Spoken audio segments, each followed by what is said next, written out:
아줌마 술집 여자는 면회 안 돼. 젖을 다 내놓고 왔네.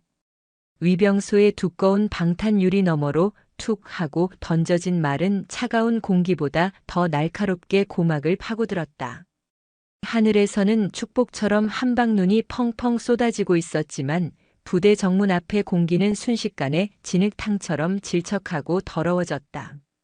강신혜는 쓰고 있던 선글라스를 아주 천천히 고쳐 썼다. 칠흑같이 어두운 검은색 정장 코트, 그 안으로 살짝 보이는 붉은색 블라우스는 확실히 칙칙한 국방색으로 도배된 이곳과는 이질적인 색감이었다. 하지만 그것이 누군가에게 비아냥거림을 들어야 할 이유는 아니었다. 그녀의 가죽 장갑 낀 손끝이 미세하게 떨렸다. 추위 때문이 아니었다. 방금 뭐라고 했나? 그녀의 목소리는 낮고 건조했다. 감정을 완전히 배제한 그 톤은 707 시절 작전 브리핑을 할 때나 나오던 목소리였다. 위병 조장 완장을 찬 중사는 입에 문껌을 짝짝 씹으며 창문을 드르륵 열었다. 히터 바람과 함께 믹스커피 냄새, 그리고 묘한 비릿함이 훅 끼쳐나왔다. 아, 말귀를 못 알아들으시나? 여기는 신성한 군부대라고. 어디 술 냄새 풍기면서 올 때가 아니란 말이야. 그 복장은 또 뭐요? 면회 온 게 아니라 영업 뛰러 왔소? 오늘은 크리스마스라 간부들 다 쉬어. 헛걸음했네. 중사의 눈빛이 시내의 목덜미와 가슴께를 노골적으로 훑어내렸다. 명찰에는 박철민이라는 이름이 박혀 있었다. 옆에 서 있던 부사수 병사는 안절부절 못하며 중사의 눈치를 살폈지만 박 중사는 이미 자신의 작은 권력에 취해 있었다. 휴일에 근무를 서는 짜증을 만만한 민간인 여자에게 화풀이하고 있는 것이 분명했다. 신혜는 깊은 숨을 들이마셨다. 당장이라도 저 유리창을 깨부수고 들어가 저 건방진 혀를 뽑아버릴 수도 있었다. 그녀가 익힌 살상 무술만 수십 가지였다. 하지만 그녀는 오늘 지휘관이 아닌 갓 입대한 조카의 이모 자격으로 이곳에 왔다. 조카에게 폐를 끼치고 싶지 않다는 이성이 끓어오르는 본능을 간신히 억누르고 있었다. 나는 오늘 내 조카를 면회하러 왔다. 이리 중대 이등병 최민우. 절차에 따라 신분증을 제시할 테니 위병소장에게 보고하고 문 열어. 신혜는 품 안에서 지갑을 꺼내려 했다. 하지만 박 중사의 비웃음 섞인 목소리가 그녀의 동작을 멈춰 세웠다. 어허, 이 아줌마가 진짜. 보고는 무슨 보고야? 내가 안 된다면 안 되는 거야. 그리고 최민우? 그 찌질한 놈 이모였어? 콩 심은 데 콩 나고 팥 심은 데 팥 난다더니 집안 꼴 잘 돌아간다. 순간 신혜의 눈동자가 맹수처럼 번뜩였다. 나를 모욕하는 건 참을 수 있다. 하지만 내 조카를, 내 핏줄을 건드리는 건 이야기가 달랐다. 말 조심해. 후회할 텐데. 후회? 푸하하. 야, 들었냐? 후회하신단다. 아줌마, 여기가 어딘지 몰라. 여기선 내가 법이고 내가 왕이야. 꼬우면 입대해서 계급장 달고 오시든가. 아, 10% 마담으로 취직시켜달라고 떼쓰는 건가? 박 중사는 낄낄거리며 손에 들고 있던 지휘봉으로 위병소 유리창을 탁탁 두드렸다. 마치 동물원 원숭이를 구경하는 듯한 태도였다. 계급장이라. 신혜는 나직이 은졸였다. 그녀의 손이 코트 안주머니로 향했다. 어쭈? 뭐 꺼내려고? 담배? 라이터?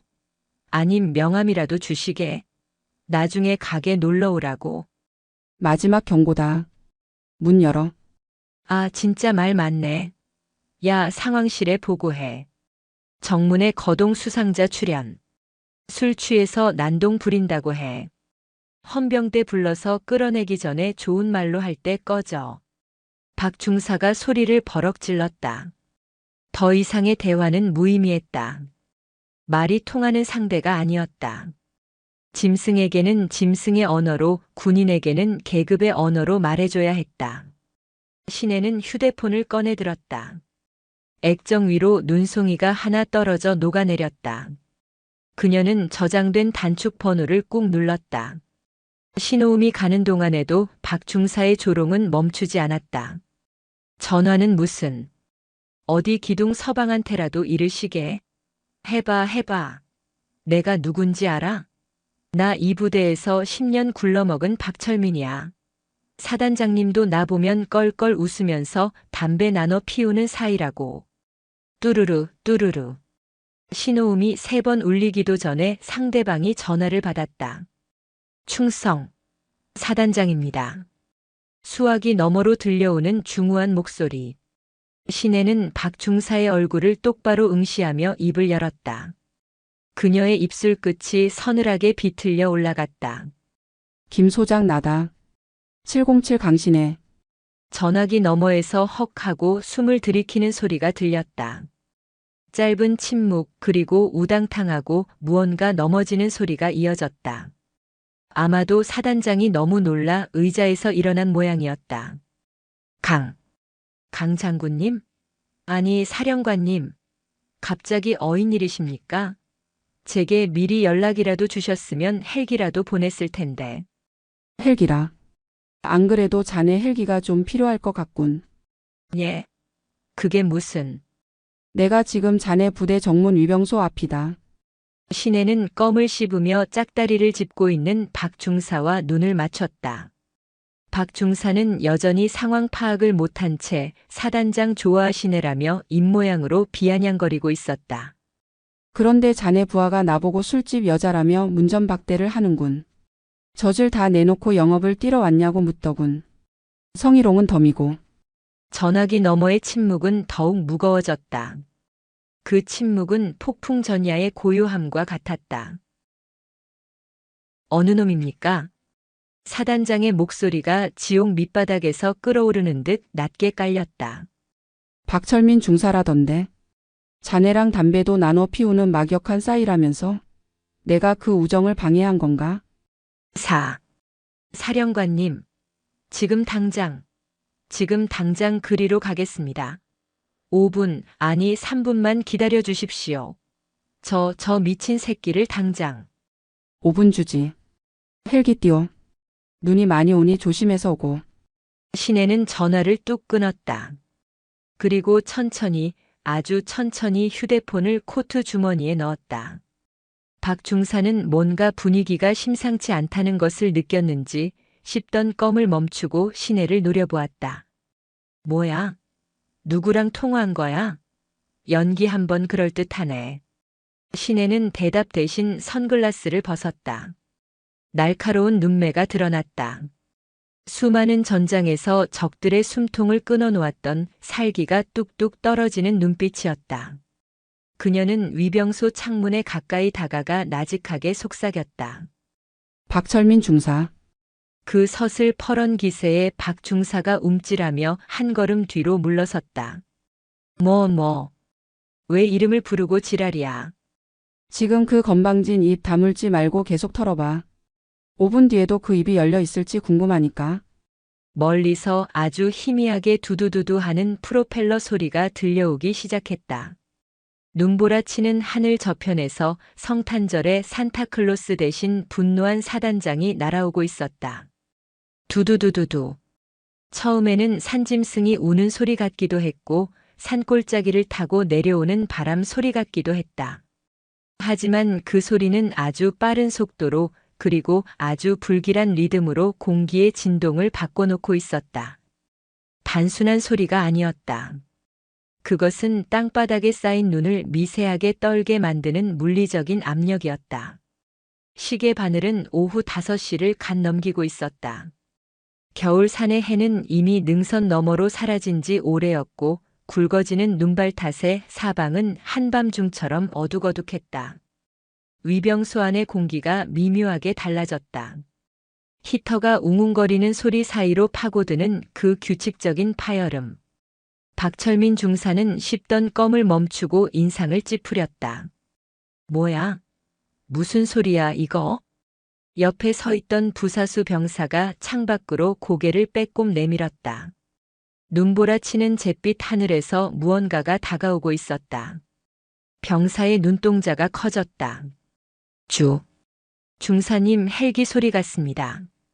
그것도 아주 가까운. 헬기. 면회 시간도 다 끝난 이 시간에 헬기가 뜰 일이 뭐가 있어? 너 귀 먹었냐? 제설차 지나가는 소리겠지. 안 그래도 오늘 눈 많이 와서 도로 닦아야 한다고 난리던데. 박 중사는 애써 무시하려 했다. 하지만 그의 본능은 이미 경고음을 울리고 있었다. 제설차의 둔탁한 엔진음과는 달랐다. 그것은 고도를 급격하게 낮추며 자신들을 향해 직선으로 날아오는 날카로운 파열음이었다. 그때였다. 퍼버버벙. 어둠을 찢고 강력한 탐조등 불빛이 위병소를 정통으로 비췄다. 눈을 뜰 수 없을 만큼 강렬한 백색의 빛기둥이 쏟아지자 박 중사는 비명을 지르며 팔로 눈을 가렸다. 아, 뭐야 씨발. 빛과 함께 폭풍이 몰아쳤다. 하늘에서 거대한 회전 날개가 공기를 찢어발기며 내려오고 있었다. 위병소 앞에 오래된 소나무들이 허리가 꺾일 듯이 휘청거렸고 바닥에 쌓여있던 눈들은 순식간에 하얀 안개가 되어 사방으로 흩뿌려졌다. 위병소 유리창이 덜덜거리며 금방이라도 깨질 듯 요동쳤다. 그것은 단순한 착륙이 아니었다. 거의 추락에 가까운 다급하고 거친 강습이었다. 육중한 기체가 위병소 앞 아스팔트 바닥을 짓누르며 내려앉았다. 5분. 위병소 앞에 서 있던 시내는 그 거대한 바람을 온몸으로 맞으면서도 미동조차 하지 않았다. 그녀의 붉은 코트 자락과 긴 생머리가 미친 듯이 휘날렸지만 그녀는 마치 태풍의 눈처럼 고요했다. 그녀는 손목시계를 힐끗 보며 나직이 중얼거렸다. 면회 시간 끝났다고 핑계 대기에는 아직 1분 남았군. 헬기가 완전히 멈추기도 전이었다. 프로펠러가 일으키는 굉음 속에서 한 사내가 뛰어내렸다. 정복도 전투복도 아닌 헐렁한 야전 상의를 대충 걸친 모습. 머리에는 별 2개가 선명하게 박힌 철모를 삐딱하게 쓰고 있었다. 대한민국 육군 소장 제34보병 사단장 김영철이었다. 그는 헬기에서 뛰어내리자마자 바닥의 빙판에 미끄러져 휘청거렸다. 체면이고 뭐고 따질 겨를이 없어 보였다. 그는 흙탕물이 튀는 것도 아랑곳하지 않고 눈을 부릅뜬 채 위병소를 향해 전력 질주했다. 그의 뒤로 무장한 호위 병력들이 다급하게 따라붙었다. 박 중사는 멍하니 그 광경을 바라보았다. 다리가 풀려 주저앉을 뻔한 것을 간신히 창틀을 잡고 버텼다. 사단장님? 그의 입에서 바람 빠지는 소리가 새어나왔다. 저 사람이 왜 하필 지금, 왜 여기에? 머릿속이 하얗게 전멸했다. 면회 시간이 늦었다고 쫓아내려던 여자 하나 때문에 사단장이 직접 헬기를 타고 온다고. 상식적으로 말이 되지 않는 상황이었다. 김 소장은 숨을 헐떡이며 시내의 앞에 멈춰 섰다. 그리고 그 즉시 군화발 뒤꿈치를 딱 붙이며 절도 있는 거수 경례를 올렸다. 굉음 속에서도 그의 목소리는 쩌렁쩌렁하게 울려 퍼졌다. 충성. 사단장 소장 김영철. 강신의 사령관님의 방문을 신고합니다. 사령관. 강신의. 그 단어들이 박 중사의 귀에 꽂히는 순간 시간은 정지했다. 박 중사는 자신의 귀를 의심했다. 잘 못 들은 것이 분명했다. 술집 마담이라고 생각했던 저 여자가, 젖을 내놓고 영업 뛰러 왔냐고 비아냥거렸던 저 여자가, 사령관. 시내는 천천히, 아주 천천히 김 소장의 경례를 받았다. 그녀의 손이 우아하게 올라가 눈썹 끝에 머물렀다. 절도 있고 완벽한 각도. 현역 시절 수만 번 반복했을 그 동작에는 숨길 수 없는 위험이 배어 있었다. 쉬어. 김 소장. 늦은 시간에 미안하군. 눈길이라 차가 막혀서 5분 정도 늦을 것 같더군.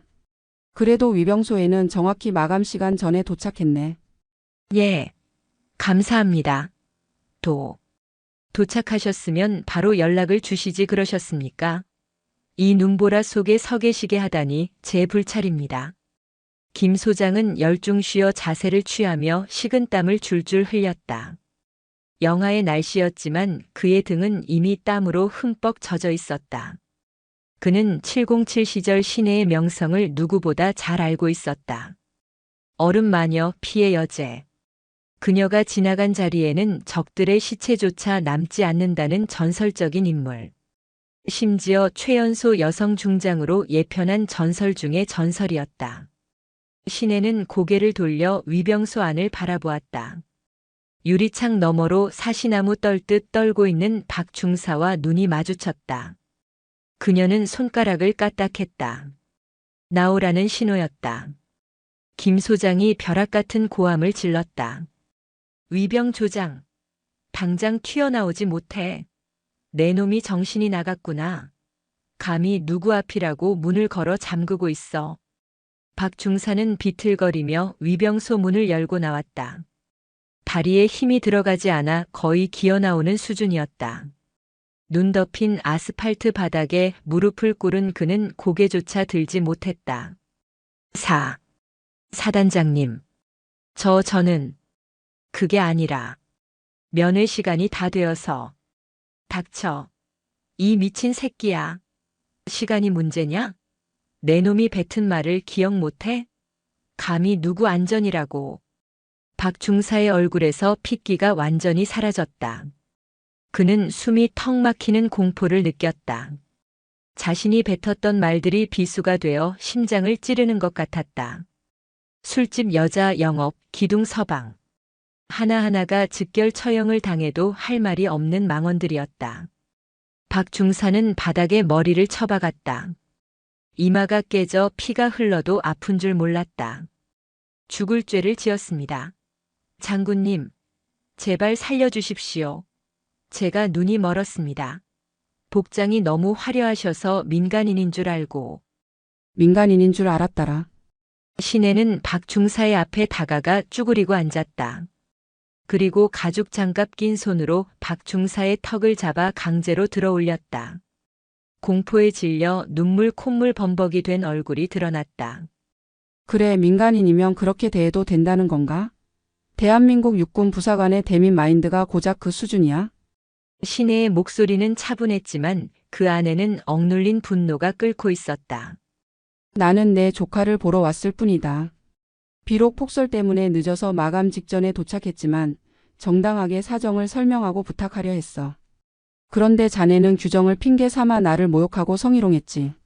그건 단순히 나 개인에 대한 모독이 아니야. 이 추운 날 나라를 지키기 위해 고생하는 모든 장병의 명예에 똥칠을 한 거야. 잘못했습니다. 제가 미쳤었습니다. 그리고 하나 더. 5분 뒤에도 그 입이 열려 있을지 궁금하다고 했었지? 신혜는 잡고 있던 박 중사의 턱을 거칠게 놓았다. 박 중사는 바닥으로 고꾸라졌다. 틀렸어. 자네 입은 이제 다치게 될 거야. 영원히. 신혜는 자리에서 일어났다. 그녀는 더 이상 박 중사를 쳐다보지도 않고 김 소장을 향해 고개를 돌렸다. 김 소장. 예. 사령관님. 이자 헌병대로 넘겨. 군형법상 상관 모욕, 직권 남용, 민간인에 대한 협박 및 성희롱. 적용할 수 있는 건 모조리 적용해서 엄중하게 처벌해. 그리고 오늘 위병소 근무자 전원 근무 태만으로 징계위원회 회부하고. 명심하겠습니다. 지금 당장 헌병대 호출해서 압송하겠습니다. 헌병대. 뭐하고 있나? 이 새끼 당장 포승줄로 묶어. 끌고 가. 뒤따라온 헌병들이 달려들어 박 중사를 제압했다. 박 중사는 발버둥 쳤지만 건장한 헌병들의 완력을 당해낼 수는 없었다. 장군님, 사단장님, 살려주십시오. 제가 가장입니다. 처자식이 있습니다. 제발요. 처절한 비명과 함께 박 중사가 질질 끌려갔다. 눈밭 위로 그가 남긴 긴 흔적이 선명하게 새겨졌다. 신혜는 그 모습을 끝까지 지켜보지 않았다. 상황이 정리되자 김 소장이 땀을 닦으며 조심스럽게 다가왔다. 사령관님, 정말 면목 없습니다. 제가 교육을 어떻게 시켰길래 이런 일이. 자네 탓만은 아니겠지. 하지만 오늘 일은 확실히 짚고 넘어가야겠어. 물론입니다. 제 불찰입니다. 면회 시간이 조금 지났지만 사령관님을 위해서라면 특별히 면회실을 개방하겠습니다. 본청 귀빈실로 모실까요? 아니, 조카 녀석 꼴을 보니 귀빈실보다는 따뜻한 밥 한 끼 먹을 수 있는 곳이면 돼. 그냥 일반 면회실을 쓰게 해주게. 남들 눈에 띄지 않게 조용히. 아, 알겠습니다. 역시 배려가 깊으십니다. 그럼 제가 직접 면회실로 안내하겠습니다. 식사는 최고급으로 준비시키겠습니다. 신혜는 고개를 끄덕이며 김 소장을 따라 나섰다. 어둠이 짙게 깔린 영내로 들어서는 그녀의 발걸음은 무거웠다. 단순히 위병소에서의 불쾌함 때문만이 아니었다. 아까 박 중사가 무심코 내뱉었던 조카에 대한 비아냥거림이 계속 귓가에 맴돌았기 때문이다. 찌질한 놈. 단순히 군 생활에 적응 못하는 병사를 부르는 말일까? 아니면 그 뒤에 더 추악한 무언가가 숨겨져 있는 걸까? 707 시절 수많은 작전을 수행하며 발달한 그녀의 육감이 경고음을 보내고 있었다. 오늘 면회는 단순히 얼굴만 보고 끝날 자리가 아님을 그녀는 직감했다. 면회실의 공기는 무거웠다. 밖에서 몰아치는 눈보라 소리가 창문을 덜컹거리게 만들었지만 방 안의 적막함보다는 시끄럽지 않았다. 김영철 소장의 호들갑 덕분에 마련된 면회실은 평범한 병사들이 쓰는 공용 공간이 아닌 간부들이나 귀빈을 위해 따로 마련된 독방이었다. 테이블 위에는 김이 모락모락 나는 피자 2판과 양념치킨, 그리고 민우가 좋아한다던 따뜻한 갈비탕까지 한 상 가득 차려져 있었다. 기름지고 고소한 냄새가 방 안을 가득 채웠지만 강신혜는 식욕을 전혀 느끼지 못했다. 그녀의 시선은 굳게 닫힌 문고리에만 고정되어 있었다. 끽 하는 소리와 함께 문이 조심스럽게 열렸다. 실례하겠습니다. 쭈뼛거리며 들어오는 그림자. 헐렁한 주황색 활동복을 입고 머리를 짧게 깎은 청년. 조카 최민우였다. 입대한 지 겨우 3달. 아직 젖살이 빠지지 않아야 정상일 시기였지만 민우의 얼굴은 해골처럼 퀭했다. 눈 밑에는 짙은 다크서클이 턱까지 내려와 있었고 입술은 껍질이 벗겨져 하얗게 터 있었다. 무엇보다 신혜의 가슴을 철렁하게 만든 것은 그의 눈빛이었다. 생기라고는 찾아볼 수 없는 겁에 질린 초식동물의 눈. 민우야. 신혜가 자리에서 일어나며 나직이 이름을 불렀다. 민우는 움찔하며 어깨를 떨었다.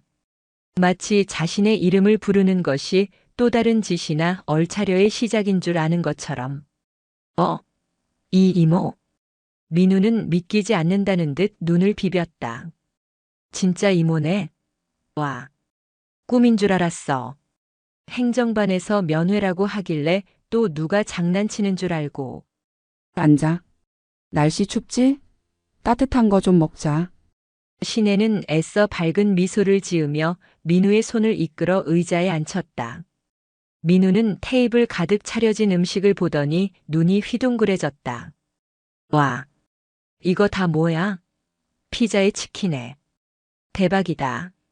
너 먹이려고 사왔지. 눈치 보지 말고 얼른 먹어. 맛있겠다. 민우는 허겁지겁 젓가락을 들었다.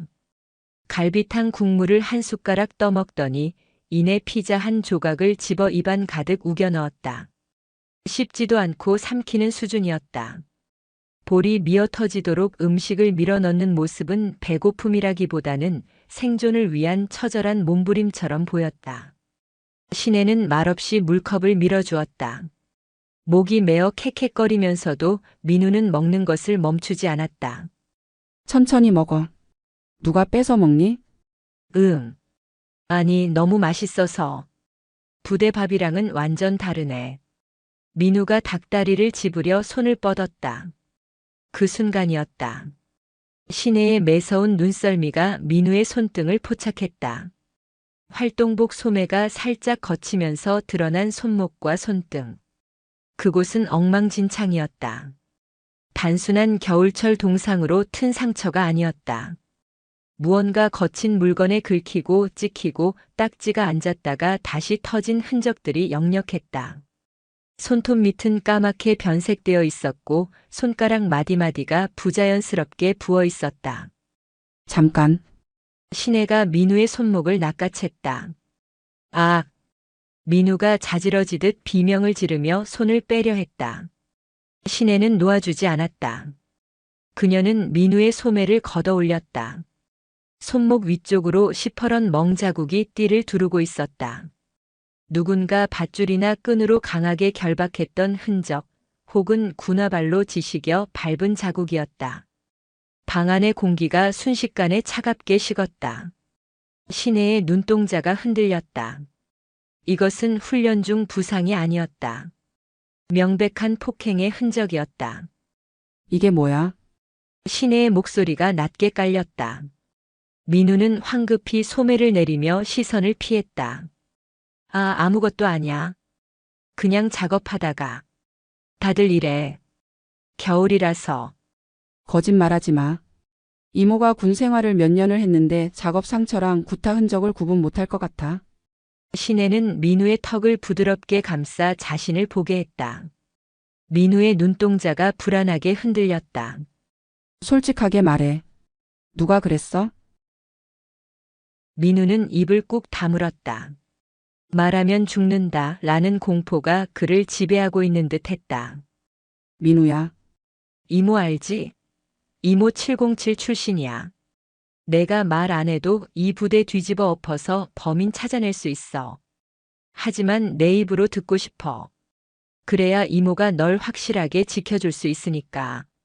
신혜의 단호하지만 따뜻한 목소리에 억눌러왔던 민우의 감정둑이 터졌다. 그렁그렁하던 눈물이 뚝뚝 떨어져 갈비탕 국물 위로 파문을 일으켰다. 이모. 그래 말해봐. 행보관님이. 행정보급관? 상사? 민우는 고개를 끄덕이며 흐느꼈다. 김철수. 행보관님이. 매일 창고로 불러서. 불러서 뭐라는데? 그냥. 기분 나쁘다고.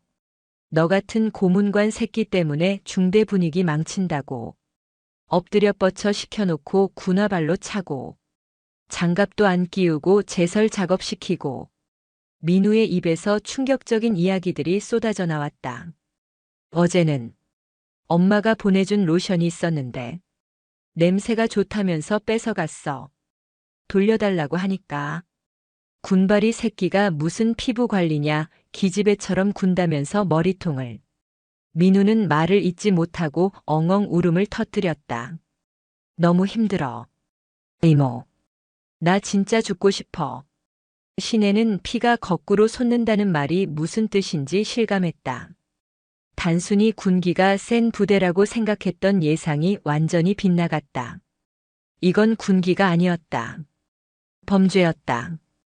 계급이라는 절대적인 권력을 이용해 약자를 유린하고 착취하는 가장 비열하고 더러운 범죄. 신혜는 떨고 있는 민우를 안아주었다. 앙상해진 조카의 등뼈가 손끝에 느껴졌다. 그녀의 가슴 속에서 뜨거운 불덩이가 치밀어 올랐다. 아까 위병소에서 느꼈던 분노는 예고편에 불과했다. 그 자식 지금 어디 있어? 아마 행정반 옆에 있는 휴게실에. 오늘은 당직이라. 알았어. 밥 먹고 있어. 다 식겠다. 신혜는 민우를 자리에 다시 앉히고 눈물을 닦아주었다. 그리고 테이블 위에 놓인 휴지로 민우의 코를 풀어주었다. 어릴 때 해주던 그 모습 그대로였지만 신혜의 눈빛만은 달랐다. 민우야. 이모가 아주 잠깐 어디 좀 다녀올게. 여기서 꼼짝 말고 밥 먹고 있어. 알았지? 이모, 어디 가려고? 사고 치면 안 돼. 우리 행보관님 진짜 무서운 사람이야. 사단장님이랑도 친하대. 민우의 걱정스러운 말에 신혜는 싸늘하게 웃었다. 친하다라. 그 친분 오늘부로 작사를 내주지. 신혜는 자리에서 일어났다. 코트 자락을 휘날리며 문을 나서는 그녀의 뒷모습에서 시퍼런 살기가 피어올랐다. 복도에는 김영철 소장의 보좌관인 대위가 대기하고 있었다. 신혜가 나오자 대위가 벌떡 일어나 경례를 했다. 충성. 식사는 입에 맞으십니까? 신혜는 대위의 인사를 무시하고 차갑게 명령했다. 김 소장 연결해. 지금 당장. 대위는 신혜의 살벌한 기세에 눌려 허둥지둥 무전기를 꺼냈다. 사단장님, 강 장군님께서 찾으십니다. 잠시 후 무전기 너머로 김 소장의 목소리가 들려왔다. 예, 사령관님. 불편하신 점이라도. 김 소장. 자네 부대 행정보급관 중에 김철수라는 자가 있나? 김철수 상사 말입니까? 예, 있습니다. 10년 넘게 근속한 베테랑입니다만. 왜 그러십니까? 베테랑 같은 소리 하고 있네. 그 베테랑이라는 작자가 내 조카를 샌드백 취급하고 물품 갈취에 인격 모독까지 서슴지 않았더군. 예. 그게 무슨. 긴 말 안 하겠네. 지금 당장 김철수 상사 그리고 해당 중대장, 대대장까지 싹 다 연병장으로 집합시켜. 5분 준다. 안 그러면 내가 직접 행정반으로 쳐들어가서 그 자식 멱살 잡고 끌고 나올 테니까. 전화기 너머에서 김 소장의 거친 숨소리가 들렸다. 사태의 심각성을 파악한 것이었다. 지금 당장 조치하겠습니다. 감히 사령관님 조카를. 제가 직접 박살을 내겠습니다. 아니, 자네는 구경이나 해. 박살은 내가 낼 테니까. 신혜는 무전기를 대위에게 던지듯 넘겨주었다. 그리고 건물 밖으로 발걸음을 옮겼다. 밖은 여전히 눈보라가 휘몰아치고 있었다. 하얀 눈이 세상을 덮고 있었지만 이 부대의 썩은 환부를 가리기에는 역부족이었다. 신혜는 눈을 맞으며 행정반 건물을 노려보았다. 불이 환하게 켜진 창문 하나가 눈에 들어왔다. 저곳 어딘가에 자신을 왕이라 착각하는 쥐새끼 한 마리가 숨어 있을 것이었다. 기다려라. 내가 뺏어간 로션값 아주 비싸게 치르게 해줄 테니. 중대 행정반 옆 휴게실이라는 팻말이 붙은 방은 김철수 상사의 개인 왕국이었다. 병사들이 잠시 쉬어야 할 공간이었지만 실상은 김 상사의 전용 아지트로 변질된 지 오래였다. 방 안은 후끈했다. 규정보다 훨씬 높은 온도로 설정된 히터가 빵빵하게 돌아가고 있었고 큼지막한 TV에서는 예능 프로그램이 시끄럽게 떠들고 있었다. 끄어. 좋다. 김철수 상사는 소파에 비스듬히 누워 배를 극적였다. 러닝셔츠 차림의 그는 한 손에는 캔맥주를, 다른 한 손에는 육포를 들고 있었다. 그의 앞 테이블에는 병사들에게서 압수한 컵라면과 과자들이 수북이 쌓여 있었다. 보급품 관리라는 명목으로 빼돌린 것들이었다. 김 병장. 야, 물 안 가져오냐? 김 상사가 방문을 향해 소리쳤다. 잠시 후 안경 쓴 병장 하나가 쭈뼛거리며 들어왔다. 부르셨습니까, 행보관님? 야, 임마. 내가 라면 물 끓이라고 한 지가 언젠데 아직도 안 가져와? 빠져가지고 씨. 죄송합니다. 취 사장에 물이 안 나와서 옆 중대까지 가서 받아오느라. 핑계는 확 그냥. 야, 저기 있는 거나 좀 발라봐라. 김 상사가 턱짓으로 테이블 구석을 가리켰다. 그곳에는 고급스러운 용기에 로션이 하나 놓여 있었다. 어제 전입 신병 최민우의 관물대를 뒤지다 발견한 물건이었다. 뚜껑을 열자 은은한 허브 향이 퍼졌다. 이야, 냄새 죽이네. 이거 꽤 비싼 거라며? 강남 아줌마들이나 쓰는 거라던데. 김 병장은 입술을 깨물며 로션통을 집어들었다. 민우가 어머니에게 선물 받았다며 아끼던 것이었다. 돌려달라고 사정하는 민우의 머리를 김 상사가 슬리퍼로 후려치던 장면이 떠올라 가슴이 답답해졌다. 뭐해? 안 바르고. 내 등판에 좀 발라보라고. 요즘 피부가 거칠어서 원. 김 상사는 킬킬거리며 러닝셔츠를 걷어 올렸다. 두툼한 등 살이 출렁거렸다. 김 병장은 떨리는 손으로 로션을 짜서 김 상사의 등에 발랐다. 어우, 시원하다. 역시 비싼 게 좋아. 그 찌질한 최민우 놈 피부 호강시켜줘봤자 군 생활하는데 도움도 안 되는 거 내가 대신 써주는 게 애국이지, 안 그러냐? 그렇습니다. 김 병장은 억지로 대답했다. 속에서는 천불이 났지만 이 부대에서 김 상사의 눈밖에 나면 남은 군 생활이 지옥이 된다는 것을 너무나 잘 알고 있었다. 근데 오늘따라 밖이 왜 이렇게 시끄럽냐? 헬기 소리도 들리는 것 같고. 김 상사는 TV를 보며 건성으로 물었다. 아, 사단장님께서 갑자기 순실을 오셨다는 이야기가 있습니다. 뭐? 영감탱이가 이 밤중에? 크리스마스에 할 일도 없나? 에이, 귀찮게 시리. 뭐 우리 중대까지 오겠냐? 위병소나 좀 털고 가시겠지. 김 상사는 대수롭지 않게 여기며 육포를 씹었다. 그는 사단장 김영철 소장과 동양 출신이라는 이유로 꽤나 두터운 신임을 받고 있었다. 몇 번의 감사 위기도 사단장의 비호 아래 능구렁이처럼 빠져나갔던 그였다. 그때였다. 쾅! 하고 휴게실 문이 부서질 듯 열렸다. 아이씨, 깜짝이야. 어떤 놈이야? 김 상사가 욕설을 내뱉으며 벌떡 일어났다. 문 앞에는 얼굴이 하얗게 질린 중대장이 서 있었다. 행보관님, 큰일 났습니다. 지금 당장 연병장으로 집합하랍니다. 아니, 중대장님 노크도 없이. 누가 집합하랍니까? 대대장님입니까? 오늘 당직 사령이 누군데? 사단장님입니다. 아니, 사단장님이 모시고 온 분이. 아무튼 지금 빨리 나가셔야 합니다. 완전 군장 찰 시간도 없습니다. 그냥 몸만 튀어오랍니다. 중대장의 다급한 태도에 김 상사는 그제야 사태가 심상치 않음을 느꼈다. 그는 입가에 묻은 육포 부스러기를 훔치며 투덜거렸다. 아니 무슨. 이 추운 날에. 알겠습니다. 옷만 좀 입고. 옷 입을 시간 없습니다. 지금 당장. 중대장은 김 상사의 팔을 잡아 끌었다. 김 상사는 슬리퍼 바람에 야전상에 하나만 겨우 걸친 채 밖으로 끌려나갔다. 복도에 나서자마자 살을 애는 듯한 냉기가 몰아쳤다.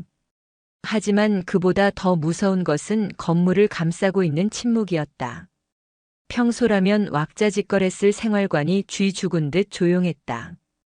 연병장으로 향하는 길, 눈보라는 더욱 거세져 있었다. 이미 연병장 한가운데에는 몇 명의 인형이 서 있었다.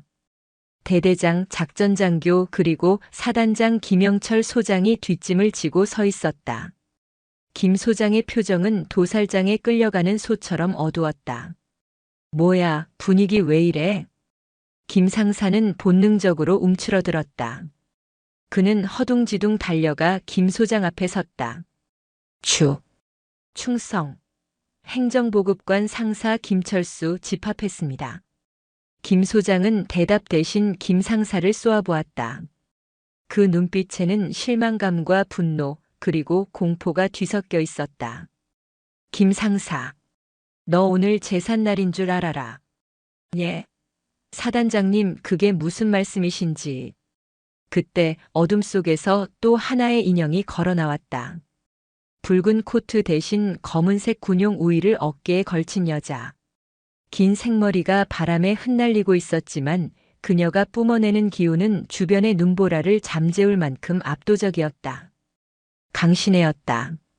그녀는 천천히, 아주 천천히 김 상사의 앞으로 다가왔다. 그녀의 군화 발자국 소리가 눈 밟는 소리와 함께 뽀드득, 뽀드득 울렸다.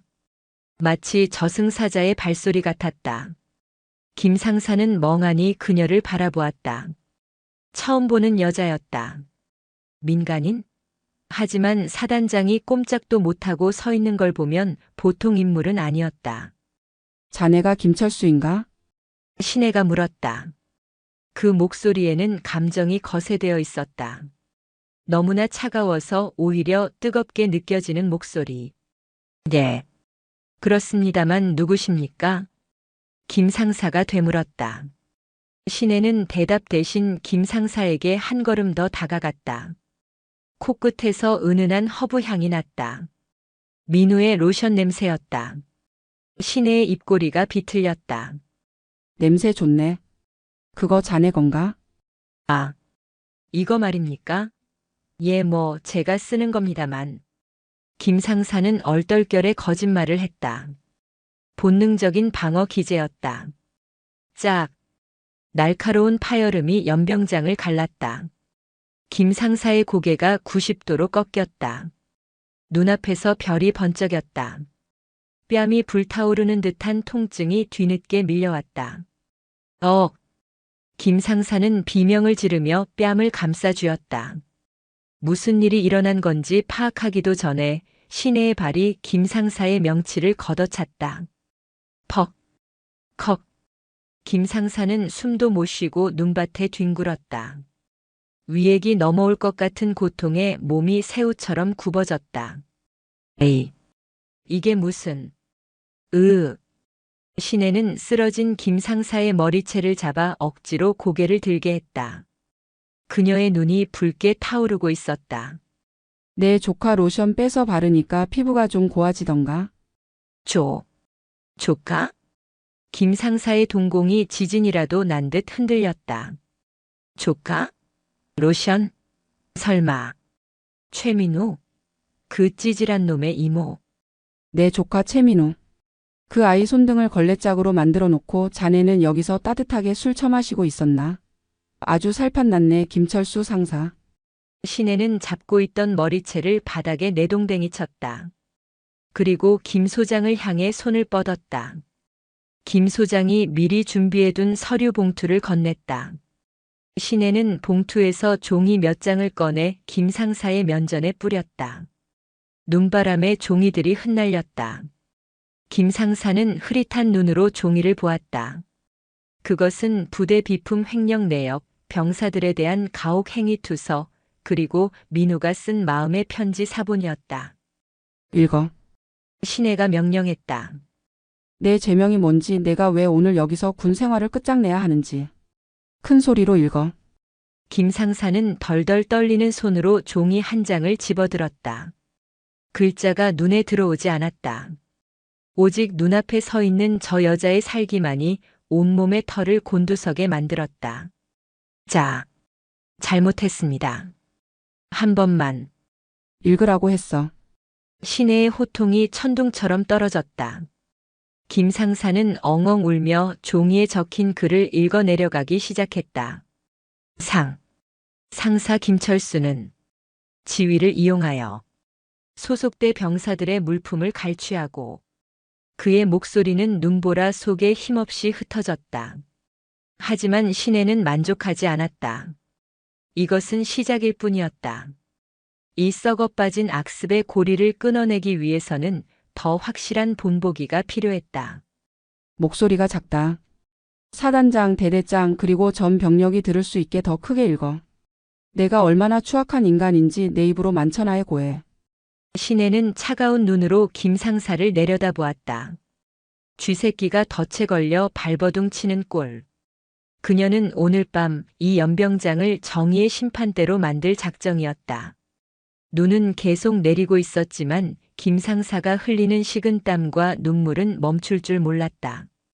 그리고 그 모습을 멀리 행정반 창문 너머로 수많은 병사의 눈이 지켜보고 있었다.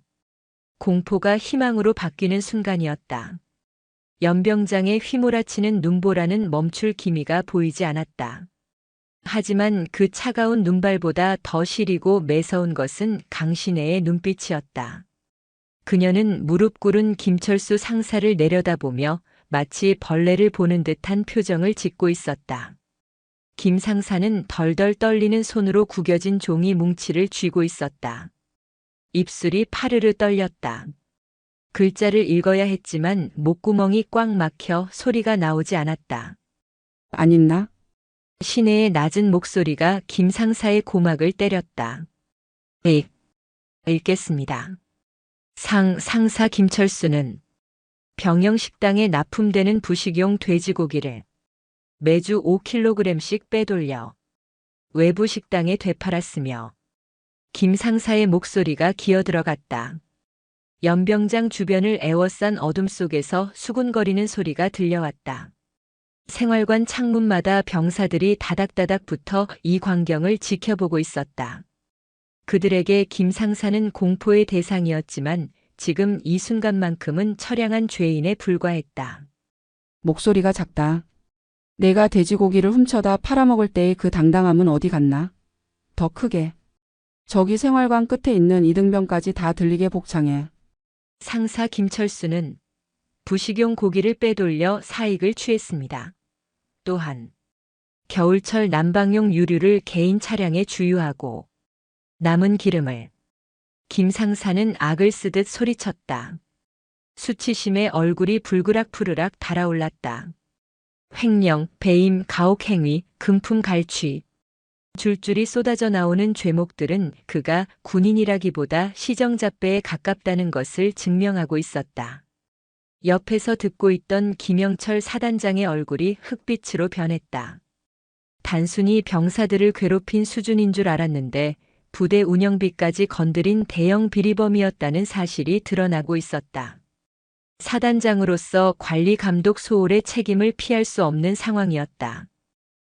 저런 죽일 놈이. 야, 너 내가 믿고 맡겼더니 뒤에서 저런 짓을 하고 있었어? 김 소장이 참지 못하고 달려들어 김 상사의 정강이를 걷어찼다. 퍽 소리와 함께 김 상사가 옆으로 픽 쓰러졌다.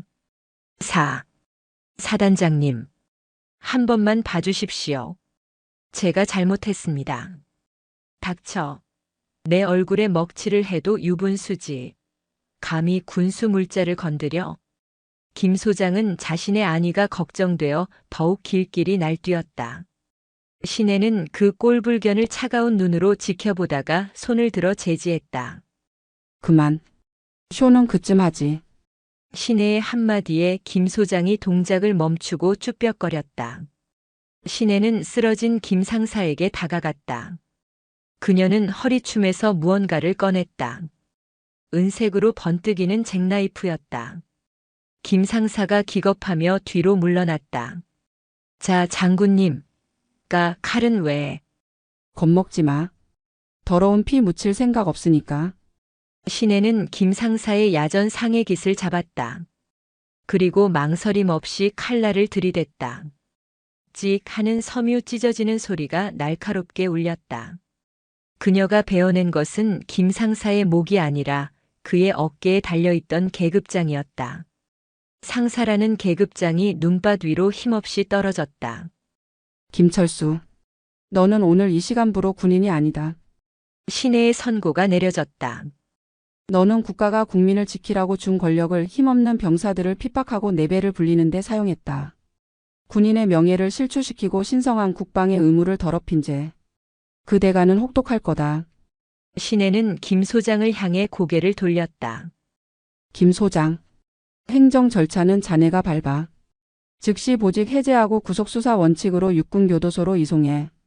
그리고 파면 조치해서 연금 수령 자격 박탈시키고. 퇴직금? 어림도 없지. 횡령한 금액 국고 환수 조치까지 완벽하게 끝내. 명심하겠습니다. 법과 규정이 허용하는 최고 수위로 처벌하겠습니다. 헌병대, 뭐하냐? 이 범죄자 새끼 당장 끌고 가. 헌병들이 달려들어 김철수의 양팔을 꺾어 올렸다. 포승줄이 그의 손목을 파고들었다. 이건 무효야. 사단장님, 제가 바친 게 얼만데 이러십니까? 장군님, 제발요. 우리 애가 대학생입니다. 등록금 내야 합니다. 김철수는 발악했다. 자신이 바친 뇌물 이야기까지 꺼내며 물귀신 작전을 쓰려 했다. 김 소장의 얼굴이 사색이 되어 소리쳤다. 저희 맘마가. 제갈 물려. 빨리 차에 태워. 헌병들이 김철수의 입을 틀어막고 짐짝처럼 질질 끌고 갔다. 눈밭에는 그가 끌려간 자국과 함께 찢어진 계급장만이 덩그러니 남았다. 처절한 몰락이었다. 상황이 정리되자 연병장에는 다시 정적이 찾아왔다. 하지만 그 정적은 아까와는 달랐다. 공포가 거치고 난 뒤의 후련함, 그리고 폭풍이 지나간 뒤의 묘한 고요함이었다. 시내는 찢어진 계급장을 군화발로 꾹 밟았다. 그리고 비벼 껐다. 마치 담배꽁초를 끄듯이. 중대장, 대대장 앞으로. 시내의 호출의 뒤에 서 있던 두 장교가 화들짝 놀라 튀어나왔다. 충성, 중대장 대위 이민석, 충성, 대대장 중령 박성훈. 두 사람은 사시나무 떨듯 떨고 있었다. 김 상사가 끌려가는 꼴을 봤으니 다음 차례는 자신들이라는 것을 직감했기 때문이다. 너희는 몰랐나? 시내의 질문은 짧았다. 그게. 행보관이 워낙 치밀하게. 중대장이 변명을 하려다 시내의 눈빛을 보고 입을 다물었다. 몰랐다면 무능한 것이고 알고도 방치했다면 공범이다. 어느 쪽이든 지휘관 자격 미달이야.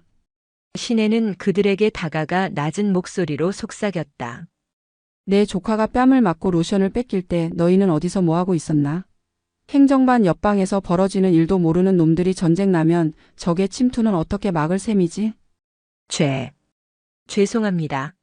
면목 없습니다. 김 소장. 이 친구들도 징계위원회 회부해. 지휘 감독 소홀. 그리고 내 조카가 소속된 중대의 전수조사를 실시해. 제2, 제3의 피해자가 없는지 낱낱이 파헤쳐. 알겠습니다. 제가 직접 챙기겠습니다. 김 소장은 식은땀을 닦으며 연신 고개를 숙였다. 시내는 깊은 한숨을 내쉬었다. 응징은 끝났다. 썩은 환부는 도려냈다. 하지만 아직 해야 할 일이 남아 있었다. 그녀는 천천히 몸을 돌려 불이 켜진 면회실 쪽을 바라보았다. 그곳에 세상에서 가장 작아진 아이, 민우가 기다리고 있었다. 이제는 장군 강신혜가 아닌 이모 강신혜로 돌아갈 시간이었다. 면회실 문을 열자 따뜻한 온기가 확 끼쳐왔다. 하지만 그 온기 속에는 여전히 긴장감이 감돌고 있었다. 민우는 의자에 앉아 꼼짝도 하지 않은 채 문 쪽만 바라보고 있었다. 신혜가 들어오자 민우가 벌떡 일어났다. 이모. 민우의 눈은 퉁퉁 부어 있었다. 밖에서 들려오던 고함, 김 상사의 비명, 그리고 군화 발소리를 모두 들은 모양이었다. 신혜는 말없이 민우에게 다가가 어깨를 감싸 안았다. 밖에서 무더운 찬 기운이 민우에게 전해졌지만 민우는 피하지 않았다. 밥은? 다 먹었어? 아니, 잘 안 넘어가서. 테이블 위를 보니 갈비탕에는 하얗게 기름이 껴 있었고 피자는 딱딱하게 굳어 있었다. 신혜는 씁쓸하게 웃었다. 미안해. 이모가 밥 먹는데 소란을 피웠네. 아냐. 저기 이모. 행보관님은 어떻게 됐어? 민우가 조심스럽게 물었다. 목소리에 두려움과 호기심이 섞여 있었다. 군대라는 곳이 참 웃겨. 계급장 하나 떼고 나면 아무것도 아닌 아저씨일 뿐인데 그게 달려있을 땐 왜 그리 무서운지. 신혜는 의자를 끌어당겨 민우의 맞은편에 앉았다. 김철수 상사는 이제 군인이 아니야. 죄를 지었으니 벌을 받으러 갔어. 아주 오랫동안 춥고 외로운 곳에서 반성하게 될 거야. 진짜? 다시는 안 와? 응. 다시는 내 앞에 나타나지 못해. 그리고 너를 괴롭히던 그 누구도 이제 너를 건드리지 못할 거야. 중대장, 대대장에게도 엄포를 놓았으니까. 민우의 표정이 묘하게 일그러졌다. 안도감, 그리고 믿기지 않는다는 얼떨떨함. 그동안 억눌려왔던 공포가 해소되면서 다리가 풀리는지 털썩 주저앉았다. 다행이다. 진짜 다행이다.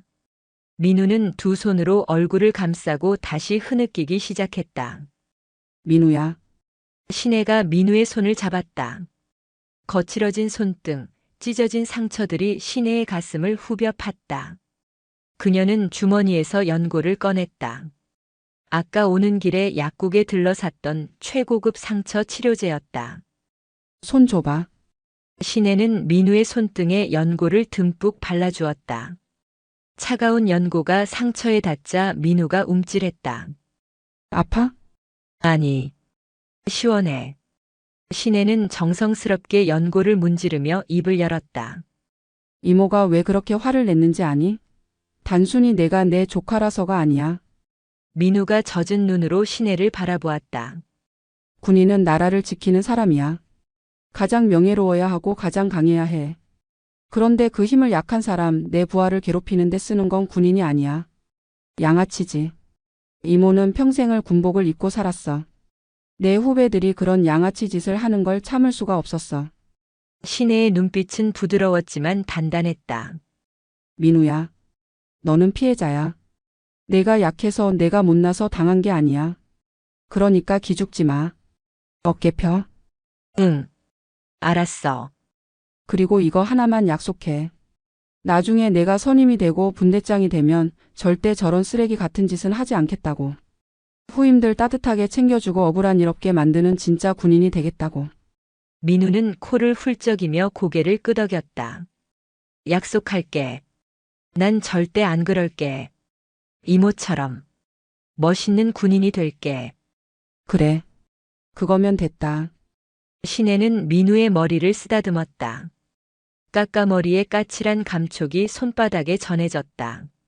어리기만 했던 조카가 어느새 이렇게 커서 군복을 입고 있다는 사실이 새삼 대견하고 짠했다. 이제 밥 먹자. 다 식었지만 그래도 먹어야 힘을 내지. 이모가 갈비탕 다시 데워달라고 할까? 아니야, 그냥 먹을래. 이모랑 같이 먹으면 다 맛있어. 민우는 씩씩하게 숟가락을 들었다. 굳어버린 피자를 한 입 베어 무는 민우의 얼굴에 처음으로 희미한 미소가 번졌다. 그것은 생존을 위한 미소가 아니라 안도와 감사함에서 우러나오는 진짜 미소였다. 식사를 마치고 나니 어느새 시간은 밤 9시를 향하고 있었다. 이제는 헤어져야 할 시간이었다. 신혜는 민우를 생활관까지 데려다 주겠다고 했지만 민우는 고개를 저었다. 아니야, 이모. 여기까지 온 것도 고마운걸. 혼자 갈 수 있어. 그리고 이제 안 무서워. 민우의 눈빛이 아까와는 달라져 있었다. 두려움에 떨던 초식동물의 눈이 아니었다. 자신을 지켜주는 든든한 뒷배가 있다는 사실, 그리고 정의는 승리한다는 것을 목격한 소년의 눈에는 작은 불꽃이 일렁이고 있었다. 그래. 씩씩하네. 무슨 일 있으면 언제든지 전화해. 이모 번호 알지? 응. 707 어른마녀. 민우가 장난스럽게 웃었다. 신혜도 피식 웃음을 터뜨렸다. 까불기는. 들어가 봐. 감기 걸리겠다. 이모 조심해서 가. 진짜 고마워. 충성. 민우가 어설프지만 진지한 자세로 거수 경례를 했다. 신혜는 정석대로 칼 같은 각도로 답례를 했다. 충성. 민우가 행정반 건물로 뛰어들어가는 뒷모습을 끝까지 지켜본 뒤 신혜는 몸을 돌렸다. 위병소 앞에는 김영철 소장이 기다리고 있었다. 그는 여전히 긴장한 표정으로 서 있었다. 가시는 겁니까, 사령관님? 오늘 고생했네. 본의 아니게 자네 부대를 들쑤셔놨군. 아닙니다. 덕분에 썩은 살을 도려냈습니다. 부끄럽지만 감사합니다. 정신 똑바로 차리고 부대 관리하겠습니다. 그 말 믿어보지. 민호 잘 부탁하네. 특별 대우를 해달라는 게 아니야. 그냥 군인답게 생활할 수 있게만 해줘. 걱정 마십시오. 제 명예를 걸고 책임지겠습니다. 신혜는 차에 올랐다. 시동이 걸리고 헤드라이트가 어둠을 갈랐다. 눈은 어느새 멈춰 있었다. 구름 사이로 둥근 달이 얼굴을 내밀고 있었다. 하얗게 덮인 세상은 고요하고 평화로워 보였다. 하지만 신혜는 알고 있었다. 이 평화는 거저 얻어지는 것이 아님을. 누군가는 싸워야 하고 누군가는 분노해야 지켜질 수 있음을. 그녀는 백미러로 멀어지는 부대를 바라보며 중얼거렸다. 메리 크리스마스 민우야. 차가운 겨울밤 707 출신 최연소 여성 중장의 성탄절은 그렇게 뜨겁게 저물어가고 있었다. 하지만 그녀의 이야기는 이제부터가 진짜 시작일지도 몰랐다. 아직 세상에는 뜯어내야 할 썩은 계급장들이 너무나 많았으니까. 서울로 돌아가는 고속도로는 한산했다. 밤새 내리던 눈도 그치고 차가운 아스팔트 위에는 제설차들이 뿌려놓은 염화칼슘이 하얗게 말라붙어 있었다. 강신혜는 운전대를 잡은 손에 힘을 주었다. 조카의 억울함을 풀어주었고 부대 내의 썩은 환부를 도려냈다. 모든 것이 해결된 것처럼 보였다. 하지만 707 시절부터 단련된 그녀의 직감이라는 놈이 계속해서 뒷목을 간지럽히고 있었다. 뭔가 개운치 않았다. 김철수 상사가 연병장에서 읽어내려갔던 죄목들. 횡령한 부식과 기름의 양은 일개 상사가 혼자서 처리하기에는 너무 방대했다. 매주 5kg의 고기, 드럼통 단위의 기름.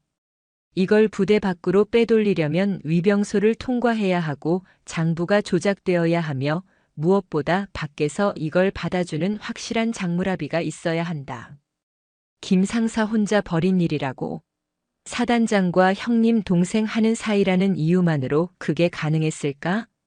그때 조수석에 던져두었던 휴대폰 진동이 웅웅거렸다. 발신자 이름은 박 실장. 현역 시절 그녀의 전속 부관이었고 지금은 민간정보회사에서 일하고 있는 믿음직한 후배였다. 박 실장. 이 늦은 시간에 무슨 일이야? 사령관님, 아니 누님. 부탁하신 김철수 상사 뒷조사 결과가 좀 흥미로워서요. 그냥 넘기기엔 찜찜해서 바로 연락드렸습니다. 신혜의 눈매가 가늘어졌다. 역시 뭔가 있었다. 말해봐. 김철수 그 양반 통장 내역이 아주 화려합니다. 군인 월급으로는 절대 감당 못할 씀씀이도 그렇지만 매달 말일마다 정체불명의 계좌로 거액이 이체되고 있었습니다. 어디로? 칠성유통이라는 법인 계좌인데 겉으로는 식자재 납품 업체로 되어 있습니다. 그런데 재미있는 건 이 회사 대표가 지역 조폭 출신이라는 겁니다. 일명 독사라고 불리는 장두식이라는 자입니다. 독사. 이름부터 비릿한 피냄새가 났다. 그래서? 김철수가 빼돌린 고기랑 기름 전부 이 칠성유통 창고로 들어갔습니다. 그런데 더 큰 문제는 이 장두식이라는 자가 해당 부대 연대장, 그러니까 대령급 장교랑 골프 회동을 자주 갖는다는 첩보가 있습니다. 신혜는 핸들을 꽉 쥐었다. 그림이 그려졌다. 김철수 상사는 그저 행동대장에 불과했다. 그 뒤에는 지역 조폭과 결탁한 더 높은 계급의 군인들이 따리를 틀고 있었던 것이다. 김철수가 연병장에서 내가 바친 게 얼만데라고 발악했던 것이 단순한 허세가 아니었던 셈이다. 박 실장. 그 칠성유통 위치 지금 당장 내비게이션으로 쏴. 예. 누님, 설마 지금 바로 가시게요? 위험합니다. 거긴 민간인 구역이고 상대는 조폭입니다. 차라리 헌병대나 경찰에 정보를 넘기시는 게. 헌병대? 부대 연대장이 껴있는데 수사가 제대로 되겠어? 꼬리 자르기로 끝나겠지. 김철수 하나 구속시키고 위에서는 몰랐다 하면서 유유히 빠져나가겠지. 난 그런 꼴 못 봐.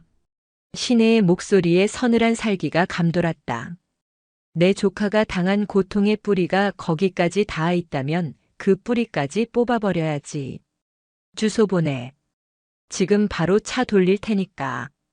하. 역시 못 말리십니다. 알겠습니다. 위치 전송했습니다. 대신 절대 총기 사용은 안 되는 거 아시죠? 민간인 상대로 큰일 납니다. 걱정 마. 쓰레기 치우는데 총알은 아까우니까. 신혜는 전화를 끊고 갓길에 차를 세웠다. 그리고 거칠게 유턴했다.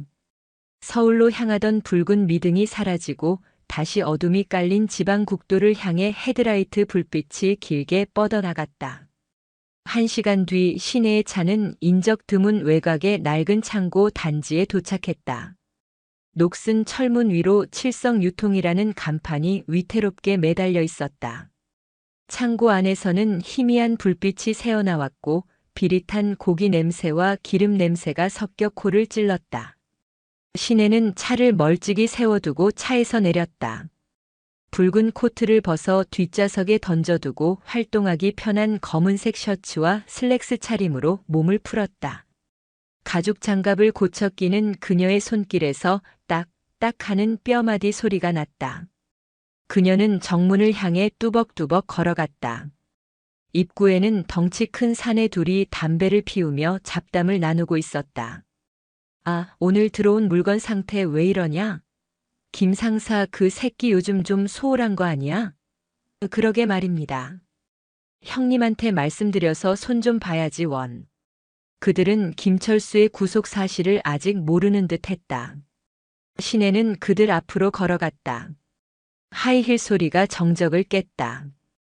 뭐야, 저 아줌마는? 사내 하나가 담배꽁초를 튕기며 시내를 가로막았다. 험상궂은 얼굴에 흉터가 있는 사내였다. 아줌마, 여기 고기 사는 데 아니야. 길 잘못 들었어. 썩 꺼져. 시내는 무표정한 얼굴로 사내를 올려다보았다. 장두식 사장 있나? 사내들의 표정이 일그러졌다. 뭐?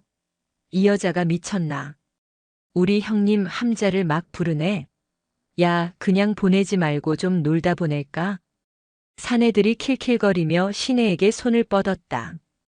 그 더러운 손이 시내의 어깨에 닿으려는 찰나였다. 퍽! 둔탁한 소리와 함께 사내의 몸이 허공으로 붕 떴다. 시내의 발차기가 사내의 턱에 정확히 꽂힌 것이었다. 사내는 비명도 지르지 못하고 쓰레기 더미 위로 처박혔다. 뭐야 이년. 옆에 있던 다른 사내가 놀라 주머니에서 잭나이프를 꺼내들었다. 하지만 그가 칼을 펼치기도 전에 시내의 주먹이 그의 명치를 파고들었다. 컥. 숨이 턱 막힌 사내가 무릎을 꿇자 시내는 가볍게 그의 손목을 비틀어 칼을 빼앗았다. 그리고 칼날을 접어 바닥에 던져버렸다. 사장실 어디야? 시내는 고통에 몸부림치는 사내의 머리채를 잡고 물었다. 아, 안쪽. 2층. 시내는 사내를 기절시키고 창고 문을 열었다. 안에서는 10여 명의 사내들이 화투판을 벌이거나 술을 마시고 있었다. 한쪽 구석에는 군부대 마크가 찍힌 박스들이 산더미처럼 쌓여 있었다. 확실한 물증이었다. 문이 열리고 낯선 여자가 들어오자 왁자지껄하던 창고 안이 순식간에 조용해졌다. 누구냐 너? 가운데 앉아있던 뱀 문신이 목까지 올라온 남자가 천천히 일어났다. 독사 장두식이었다. 시내는 입가에 차가운 미소를 머금었다. 장무라비 잡으러 왔다. 내 놈들 꼬리가 너무 길어서 밟혀 죽겠더라고. 창고 안의 공기가 팽팽하게 당겨진 활시위처럼 긴장감으로 가득 찼다. 독사 장두식은 씹고 있던 오징어를 바닥에 뱉으며 시내를 위아래로 훑어보았다. 장무라비. 어디서 굴러먹던 개뼈다귀 같은 년이. 야, 애들 교육을 어떻게 시키길래 잡상이니 여기까지 기어들어와. 장두식의 손짓의 주변에 있던 10여 명의 건달들이 강목과 쇠파이프를 집어들고 일어섰다. 그들의 눈빛에는 흉포함이 가득했다. 보통 여자라면 그 기세에 눌려 주저앉았겠지만 시내는 오히려 가볍게 목을 좌우로 꺾으며 몸을 풀었다. 말이 기네. 오늘 좀 피곤하니까 빨리 끝내자. 시내의 도발에 건달 하나가 고함을 지르며 달려들었다. 인연이 죽고 싶어 환장했나. 붕. 쇠파이프가 시내의 머리를 노리고 날아왔다. 하지만 시내는 그 궤적을 이미 읽고 있었다. 그녀는 상체를 살짝 숙여 공격을 피함과 동시에 달려든 건달의 품으로 파고들었다. 퍽. 시내의 팔꿈치가 건달의 턱을 올려쳤다. 건달은 혀를 깨물며 뒤로 넘어갔다. 시내는 쓰러지는 건달의 쇠파이프를 낚아챘다. 이제 무기는 그녀의 손에 있었다. 다음. 시내의 차가운 선언에 건달들이 멈칫했다. 저 여자는 보통이 아니다. 그제야 그들은 사태 파악을 하기 시작했다. 하지만 장두식이 뒤에서 고함을 질렀다. 뭐해? 병신들아. 여자 하나 못 잡고 다 덤벼. 죽여서라도 끌고 와. 보스의 명령에 5명이 동시에 달려들었다. 시내의 눈이 매섭게 빛났다. 다대일 전투. 707 시절 밥 먹듯이 했던 훈련이었다. 그녀에게 이 정도는 몸풀기 수준도 안 되었다. 깡, 까강. 쇠파이프와 강목이 부딪히는 소리가 요란하게 울렸다. 시내는 마치 춤을 추듯 유려한 몸놀림으로 공격을 흘려보냈다. 그녀의 움직임에는 군더더기가 없었다. 최소한의 동작으로 상대의 급소를 타격하고 관절을 꺾고 무게 중심을 무너뜨렸다. 아, 내 다리. 크악. 비명소리가 연달아 터져 나왔다. 1분도 채 되지 않아 바닥에는 끙끙 앓는 건달들이 질비했다. 시내는 숨 하나 흐트러지지 않은 채 손에 들고 있던 찌그러진 쇠파이프를 바닥에 던졌다. 이제 남은 건 장두식과 그의 측근 2명뿐이었다. 장두식의 얼굴에서 여유가 사라졌다. 그는 품 안에서 사시미 칼을 꺼내 들었다. 너 정체가 뭐야? 경찰? 검찰? 대한민국 예비역. 시내는 짧게 대답하며 천천히 장두식을 향해 걸어갔다. 그 군용 박스들 그리고 내놓은 금고에 있을 이중 장부. 그거 가지러 왔다. 군인들 등쳐먹고 내 조카 같은 애들 굶기면서 배 불리니까 좋던가. 이 씨발. 뚫린 입이라고. 장두식이 칼을 휘두르며 달려들었다. 조폭 보스답게 칼 쓰는 솜씨가 예사롭지 않았다. 날카로운 칼날이 시내의 복부를 스치듯 지나갔다. 셔츠 단추 하나가 떨어져 나갔다. 하지만 시내는 물러서지 않았다. 그녀는 장두식의 손목을 노렸다. 칼이 다시 들어오는 순간 시내는 반사적으로 장두식의 손목을 낚아채 반대 방향으로 비틀었다. 우드득. 으악. 뼈 부러지는 소리와 함께 장두식이 칼을 놓쳤다. 시내는 놓치지 않고 장두식의 오금을 걷어차 무릎 꿇린 뒤 그의 팔을 뒤로 꺾어 제압했다. 아까 그 기세는 어디 갔나? 독살하더니 지렁이만도 못하네. 시내는 장두식의 머리를 바닥에 쳐박았다. 장부 어디 있어? 몰라. 배째. 그래? 배를 째는 건 내 전문 분야는 아니지만 손가락 하나씩 부러뜨리는 건 꽤 잘해. 시내가 장두식의 검지 손가락을 잡고 천천히 뒤로 꺾었다. 아, 알았어. 알았다고. 저기, 사무실 책상 밑 금고. 비밀번호는 7788이야. 장두식은 고통을 이기지 못하고 술술 불었다. 시내는 그를 기절시키고 사무실로 향했다. 책상 밑 금고를 열자 현금 다발과 함께 두툼한 장부 하나가 나왔다. 시내는 장부를 펼쳤다. 예상대로였다. 김철수 상사의 이름은 물론이고 그 위로 줄줄이 엮인 이름들이 적혀 있었다. 그리고 맨 윗줄 가장 많은 액수가 적힌 이름. 제34사단 일연대장 대령 최무성. 시내의 눈이 차갑게 가라앉았다. 연대장. 부대의 살림을 책임지고 병사들을 보살펴야 할 지휘관이 민간 조폭과 결탁해 군수 물자를 팔아먹고 있었다니. 이것은 단순한 비리가 아니라 매국 행위나 다름없었다. 시내는 휴대폰을 꺼내 장부 내용을 사진으로 찍어 박 실장에게 전송했다. 박 실장 확인했지? 원본은 내가 챙겨간다. 이 자료 국방부 조사본부랑 언론사 사회부 기자들에게 동시에 뿌려. 내일 아침 뉴스 일면은 이걸로 도배한다. 와우. 대여 중에서도 특대여를 낚으셨네요. 누님, 뒷감당 괜찮으시겠어요? 저쪽에서 가만히 안 있을 텐데. 감당? 그건 그놈들이 해야지. 건드려서는 안 될 벌집을 건드린 건 내가 아니라 그놈들이야. 시내는 장부를 품에 넣고 창고를 나섰다. 바닥에는 여전히 신음하는 건달들이 널브러져 있었다. 그녀는 그들을 쳐다보지도 않고 자신의 차로 향했다. 차에 올라타 시동을 걸자 라디오에서 크리스마스 캐럴이 흘러나오고 있었다. 고요한 밤, 거룩한 밤. 시내는 피식 웃었다. 오늘 밤은 결코 고요하지 않았다. 하지만 이 소란 덕분에 내일부터 민우와 다른 병사들은 조금 더 따뜻하고 배부른 겨울을 보낼 수 있을 것이다. 그녀는 엑셀을 밟았다. 이제 남은 건 하나. 이 더러운 먹이 사슬의 정점에 있는 자 연대장 최무성을 끌어내리는 것뿐이었다. 서울로 가는 길 대신 그녀의 차는 다시 부대 방향으로, 아니 정확히는 연대장 관사가 있는 군인 아파트로 향하고 있었다. 밤은 아직 길었다. 군인 관사가 모여있는 아파트 단지는 적막에 쌓여 있었다. 가로등 불빛만이 눈 쌓인 화단을 비추고 있었고 대부분의 집은 불이 꺼져 있었다. 하지만 101동 1001호 연대장 최무성 대령의 관사 거실에는 아직 불이 켜져 있었다. 최 대령은 고급 양주를 언더락 잔에 따르며 초조하게 거실을 서성거렸다.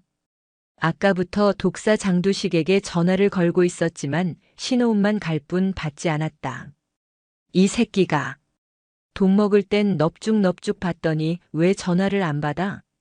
그는 신경질적으로 휴대폰을 소파에 던졌다. 오늘 밤 부대에 사단장이 들이닥쳐 김철수 상사를 잡아갔다는 보고는 받았다. 하지만 그는 크게 걱정하지 않았다. 김철수는 꼬리일 뿐이고 자신은 몸통이었다. 꼬리가 잡혔다고 몸통까지 죽으라는 법은 없었다. 사단장 김영철 소장과는 골프도 치고 사우나도 같이 다니는 사이가 아니던가. 적당히 로비하고 김철수 선에서 모든 걸 덮어씌우면 그만이라고 생각했다. 딩동. 초인종 소리가 정막을 깼다. 최 대령은 시계를 보았다. 새벽 2시가 넘은 시간이었다. 누구야? 이 시간에. 그는 인터폰 화면을 확인했다. 모자를 푹 눌러 쓴 코트 차림의 여자였다. 화면이 어두워 얼굴이 잘 보이지 않았다. 누구요? 문 열어. 최무성. 스피커를 타고 흘러나오는 목소리는 서늘했다. 반말이었다. 최 대령의 미간이 구겨졌다. 뭐야? 당신 누구야? 어디서 감히 연대장 관사에 와서 행패야? 장두식이가 안부 전해달라더군. 7788 금고 비밀번호와 함께. 그 한마디에 최 대령의 심장이 덜컥 내려앉았다. 장두식? 금고? 비밀번호? 그것은 오직 자신과 장두식만이 아는 비밀이었다. 그는 떨리는 손으로 문 열림 버튼을 눌렀다. 도어락이 해제되는 소리와 함께 현관문이 열렸다. 강신혜가 뚜벅뚜벅 걸어 들어왔다. 그녀의 검은 셔츠에는 핏자국이 희미하게 묻어 있었고 헝클어진 머리카락에서는 화약 냄새 대신 비릿한 쇠 냄새가 났다. 나 당신. 정체가 뭐야? 독사는? 장두식이는 어떻게 됐어? 최 대령이 뒷걸음질 치며 물었다. 신혜는 대답 대신 품에서 장부 한 권을 꺼내 거실 테이블 위에 툭 던졌다. 장두식은 지금쯤 병원에서 뼈를 맞추고 있거나 경찰서 유치장에서 콩밥 먹을 준비를 하고 있겠지. 자, 이제 내 차례다. 최 대령은 장부를 낚아채 펼쳐보았다. 자신의 이름과 날짜 그리고 뇌물 액수가 적나라하게 적혀 있었다. 식은땀이 비오듯 쏟아졌다. 이 장부가 공개되면 옷을 벗는 건 물론이고 군사법원에서 중형을 면치 못할 것이었다. 그의 눈빛이 흔들리더니 이내 도끼가 서렸다. 어차피 이 여자 혼자다. 이 장부만 없애면 그리고 이 여자만 입 다물게 하면 살 길이 있을지도 모른다. 그는 눈알을 굴리다 거실 구석에 세워진 골프채를 발견했다. 드라이버였다. 이 미친년이. 어디서 굴러먹던 첩자인지는 모르겠지만 제 발로 호랑이 굴에 들어왔구나. 최 대령이 골프채를 움켜쥐고 신혜를 노려보았다. 이거 내놔.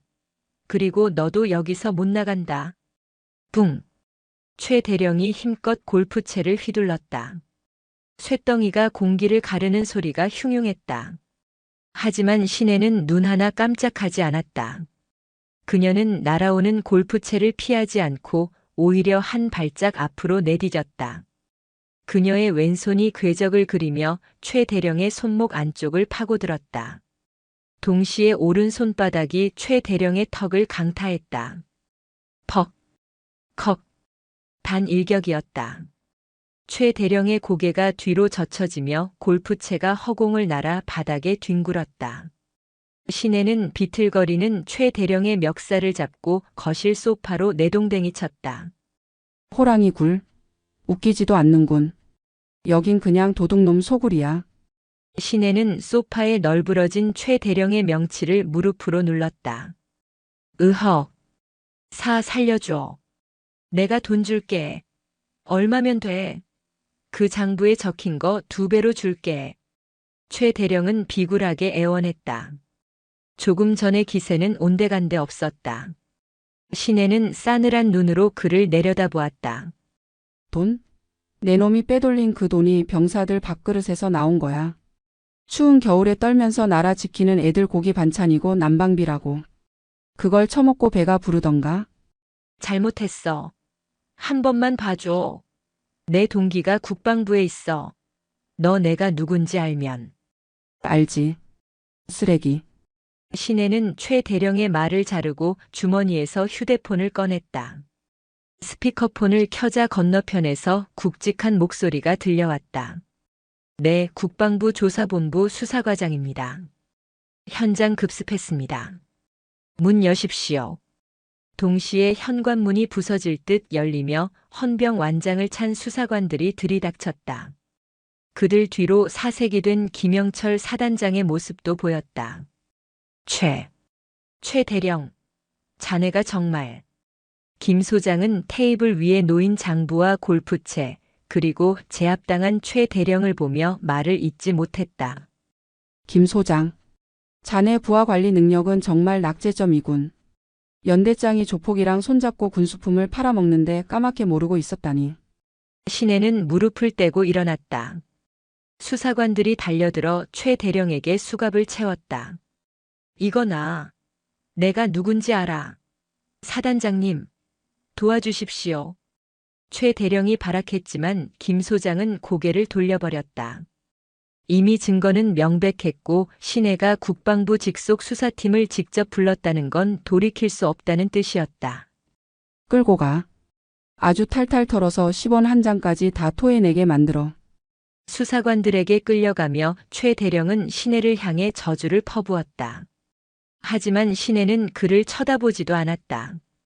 그녀는 거실 창가로 다가가 커튼을 걷었다. 새벽의 푸른 빛이 도시를 감싸고 있었다. 긴 밤이었다. 위병소에서의 실랑이부터 시작해 김철수 상사의 구속, 조폭 소탕, 그리고 연대장의 체포까지. 하룻밤 사이에 폭풍처럼 몰아친 일들이 주마등처럼 스쳐 지나갔다. 사령관님, 면목 없습니다. 김 소장이 다가와 고개를 숙였다. 사과할 대상이 틀렸어. 나한테 하지 말고 자네가 지휘하는 병사들에게 하게. 그리고 민우. 신혜는 코트 자락을 휘날리며 현관을 나섰다. 내일부터 부대 밥상에 고기 반찬 제대로 올라오는지 지켜보겠네. 차가운 새벽 공기가 폐부 깊숙이 들어왔다. 비릿한 피 냄새와 화약 냄새가 씻겨나가는 기분이었다. 정의 구현. 거창한 말 같지만 결국은 제자리를 찾는 일이었다. 밥은 병사에게, 도둑놈은 감옥으로. 그 단순한 이치를 바로잡는데 참 긴 시간이 걸렸다. 계절은 어김없이 흘렀다. 살을 애는 듯한 칼바람이 불던 겨울이 가고 지리산 자락에도 따스한 봄바람이 불어왔다. 부대 울타리 너머로 벚꽃이 흐드러지게 피었고 연병장의 눈은 녹아 파릇파릇한 새싹이 돋아나고 있었다. 주말 면회실 앞은 가족과 연인을 만나러 온 면회객들로 북적였다. 돗자리를 펴고 도시락을 먹는 사람들, 서로의 얼굴을 만지며 웃음꽃을 피우는 사람들. 그 평화로운 풍경 속에 강신혜가 서 있었다. 붉은 코트 대신 가벼운 베이지색 트렌치 코트를 입은 그녀는 훨씬 편안해 보였다. 선글라스 너머로 보이는 눈매도 한결 부드러웠다. 이모. 저 멀리서 우렁찬 목소리가 들려왔다. 신혜가 고개를 돌렸다. 건강하게 그을린 피부, 딱 벌어진 어깨, 그리고 한층 늠름해진 표정의 청년이 뛰어오고 있었다. 최민우였다. 계급장은 어느새 작대기 2개, 일병으로 바뀌어 있었다. 우리 민호 일병 달더니 더 멋있어졌네. 신혜가 활짝 웃으며 민우를 맞이했다. 민우는 쑥스러운 듯 머리를 극적였지만 그 동작에는 예전에 주눅든 기색이 전혀 없었다. 잘 지냈어? 왜 연락도 없이 왔어? 놀랐잖아. 서프라이즈지. 지나가는 길에 들렀어. 밥은? 잘 먹고 있고? 그럼. 요즘 우리 부대밥 진짜 잘 나와. 오늘 점심에도 제육볶음 나왔는데 고기가 산더미였어. 애들이 다 이모 덕분이라고 난리야. 민우가 엄지손가락을 치켜 세웠다. 김철수 상사와 최무성 대령이 구속된 후 부대에는 대대적인 개혁 바람이 불었다. 횡령되었던 예산이 정상적으로 집행되면서 식단 질이 급격히 좋아졌고 병영 내 부조리를 근절하기 위한 감찰 활동도 강화되었다. 신혜는 돗자리를 펴고 준비해온 도시락을 꺼냈다. 김밥, 유부초밥, 그리고 과일들. 소박하지만 정성이 담긴 음식들이었다. 손 좀 보자. 신혜가 민우의 손을 잡았다. 지난 겨울 찢어지고 터져서 엉망이었던 손등은 깨끗하게 아물어 있었다. 굳은 살이 박여 조금 투박해졌지만 그것은 고통의 흔적이 아니라 성실함의 훈장이었다. 다행이다. 흉터 안 남아서. 이제 작업할 때도 장갑 꼭 끼게 해. 간부님들도 엄청 챙겨주시고. 분위기 진짜 좋아졌어. 민우는 김밥을 입에 넣으며 오물거렸다. 참, 그 소식 들었어? 김철수 상사 징역 5년 나왔다며? 연대장은 7년이고. 그래. 죄 지은 만큼 받는 거지. 그리고 그 장두식이라는 조폭놈도 조직 와해되고 구속됐어. 이제 나쁜 놈들은 다 청소됐다. 진짜 영화 같다, 우리 이모. 707 전설 맞네. 민우가 존경 어린 눈빛으로 신혜를 바라보았다. 신혜는 피식 웃으며 민우의 어깨를 툭 쳤다. 전설은 무슨. 그냥 조카 바보 이모지. 두 사람은 벚꽃잎이 날리는 연병장을 바라보며 도란도란 이야기를 나누었다. 훈련 이야기, 여자친구 사귀고 싶다는 고민, 전역하면 뭐 할지 같은 평범하고 소소한 이야기들. 지난 겨울 공포에 떨며 눈물 젖은 피자를 먹던 그날과는 천지 차이였다. 민우야. 응? 군 생활 힘들지? 아무리 좋아졌다고 해도 군대는 군대니까. 신혜의 질문에 민우는 잠시 생각하더니 고개를 끄덕였다. 힘들지. 춥고 덥고 졸리고. 가끔은 집에 가고 싶고. 민우는 씩 웃었다. 근데 견딜만해. 나만 힘든 거 아니잖아. 내 옆에 전우들도 있고 밖에서 나 응원해주는 가족들도 있고. 그리고 무엇보다 민우가 신혜를 똑바로 바라보았다. 내가 지켜야 할 것들이 있다는 게 꽤 멋진 일이더라고. 이모가 왜 평생 군복을 입었는지 조금은 알 것 같아. 신혜의 가슴 한구석이 뭉클해졌다. 어리기만 했던 녀석이 어느새 진짜 군인이 되어가고 있었다. 그녀는 민우의 머리를 쓰다듬어 주었다. 다 컸네 내 새끼. 그럼 이모는 이제 걱정 안 해도 되겠네? 당연하지. 이제 707 어른 마녀 조카답게 특급 전사도 따고 분대장도 달 거야. 지켜봐줘. 면회 시간이 끝나가고 있었다. 안내 방송이 흘러나오자 아쉬운 표정의 병사들이 하나둘 일어났다. 신혜는 자리에서 일어나 돗자리를 정리했다. 들어가. 다음 휴가 때 맛있는 거 사줄게. 응. 이모도 조심해서 가. 진짜 고마워 항상.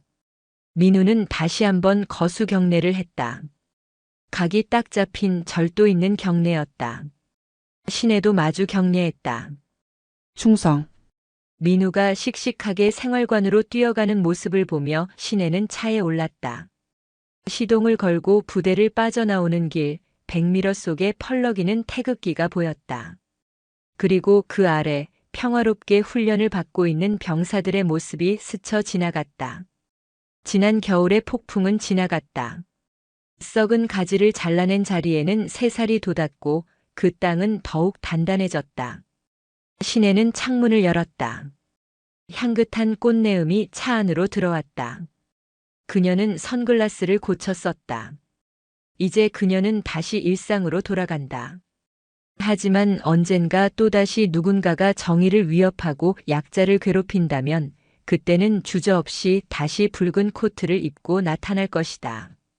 707 출신 최연소 여성 중장 강신혜의 전쟁은 아직 끝나지 않았으니까. 다만 지금은 이 평화로운 봄을 만끽할 시간이었다. 차는 벚꽃 터널을 지나 뻥 뚫린 도로를 향해 시원하게 내달렸다. 그녀의 입가에 옅은 미소가 번졌다. 참으로 좋은 날이었다.